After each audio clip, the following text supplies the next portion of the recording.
Hello mga Marites! Pagtapos naming nagpunta sa factory outlet ng Nanangs, dumiretso na kami dito sa Marky. Pero Diyos ko, nakakita na naman ng krus yung anak ko. Papa Jesus daw, Papa Jesus. Inuko talagang sumayaw-sayaw pa, kasyas na pa mo, Diyos ko.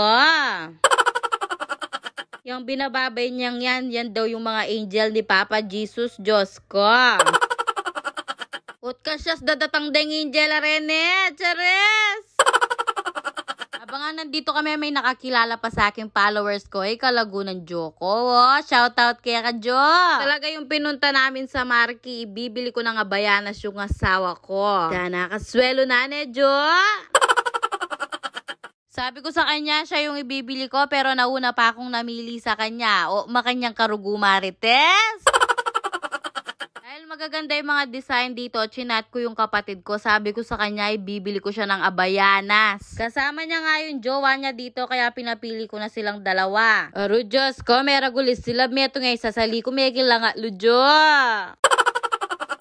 Biniro ko pa nga sila dyan, sinabi ko sa kanila, April Fools. Pero ibibili ko naman talaga sila dahil deserve nila to. Hindi ko na muna sinabi sa kanilang bibili ko talaga sila. Para pag uwi namin, masusurprise sila. Oy, tana po, pati si Marites napabili na rin ng sa kanya. Rujos ko, kaya ayaw ko talaga lumalabas, napapagastos ako, Jo. Feeling na apakan mo lang naman, Diyos ko, napakamahal pa. Siyempre, Jo, sila nakabayanas, ako yung bibili, wala akong abayanas, makabitswak ko rugo. Ayan naman rugo pedita, Jo.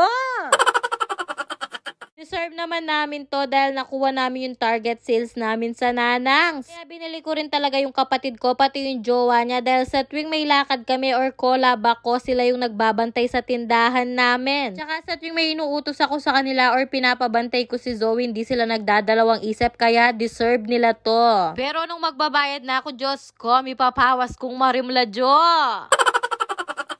Aro Diyos ko, pemilings na ruguni nga na ako. Habang nasa Abayanas kami, meron na naman nakakilala sa ating followers. Shoutout kaya kayo, Jo. Sobrang cute at napakaganda nga ng anak niya. Napakasarap pisilin ng pisngi. Taba ching-ching ya, Jo. Paglabas naman namin ng Abayanas, meron na namang followers na nakakilala sa atin. Grabe, sobrang sarap sa pakiramdam na marami na palang nagmamahal at sumusuporta sa amin hanggang mumuritanda ko mo, Diyos ko. Chares! Oh, tapos yan, tumatawa ka mag-isa mo, Jo, balamuri ka. Kaya kayo, pag nakita nyo ako sa daan, huwag kayong maya lumapit sa akin, Jo. Friendly naman ako, hindi ako nangangagat. Bantatin kong pamatalan, Jo. Chares! Oh, baka sabihin na naman ng mga basher ko niyan, piling sikat ka, Marites. Patugot. Nako, sinawatak na iduyo, pamatalan dako, kene. Na kayong magputak-putak dyan, mga basher. Dahil yung mga sumusuporta sa akin, mahal na mahal ko yan at na-appreciate ko talaga sila. Pero kayo, lalo dako pampasaman, taknay duyo. Talagang sinulit ng asawa ko yung panlilibre ko sa kanya. Madalang lang daw, kaya pati sa pagkain namin, ako na daw yung magbabayad. Aro Diyos ko, Jo, nabudol ako ng gusto dito sa Marky. Makanyan rugo. Habang iniintay namin yung pagkain, ito namang anak ko yung nambubudol sa akin, Pita Tangdadyo.